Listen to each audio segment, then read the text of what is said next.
Permasalahannya, Indonesia kan hanya ekspor bahan mentah dan dapat keuntungan kecil. Selama ini, Indonesia banyak mengekspor bahan mentah seperti biji nikel dan konsentrat emas. Akibatnya, nilai tambah dan keuntungan lebih besar justru dinikmati negara pengolah. Sementara Indonesia hanya mendapatkan keuntungan yang relatif lebih kecil. Apa itu hilirisasi? Hilirisasi adalah proses transformasi ekonomi yang berfokus pada pengembangan industri pengolahan di bagian hilir atau tahap akhir produksi. Hilirisasi dimulai dari penambangan, lalu bahan mentah diolah di dalam negeri melalui smelter atau pemurnian. Nikel diproses menjadi ferronikel atau bahan baku baterai, sedangkan emas dimurnikan menjadi logam mulia dan produk jadi.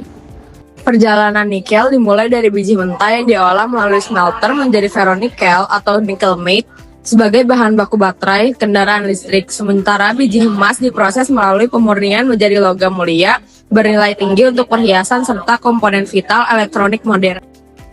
Dampak positif hilirisasi yang pertama meningkatkan nilai tambah ekspor karena produk yang dijual sudah berbentuk setengah jadi atau jadi. Yang kedua, mendorong investasi industri pengolahan dan pembangunan kawasan industri. Yang ketiga, membuka lapangan kerja baru di sektor manufaktur. Yang keempat, mengurangi ketergantungan pada ekspor bahan mentah. Tantangan hilirisasi. Yang pertama, kebutuhan investasi besar untuk pembangunan smelter dan industri turunan. Yang kedua, konsumsi energi yang tinggi dalam proses pengolahan. Yang ketiga, kebutuhan teknologi dan sumber daya manusia yang kompeten. Dan yang terakhir, potensi dampak lingkungan jika tidak dikelola secara berkelanjutan. Oleh karena itu, kebijakan hilirisasi harus diimbangi dengan pengawasan lingkungan dan efisiensi energi.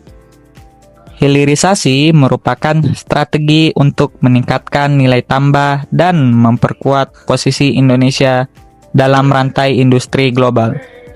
Namun, untuk keberhasilannya bergantung pada kesiapan infrastruktur, teknologi, serta pengelolaan yang berkelanjutan. Jadi, hilirisasi emas dan nikel penting untuk meningkatkan nilai tambah sumber daya alam Indonesia.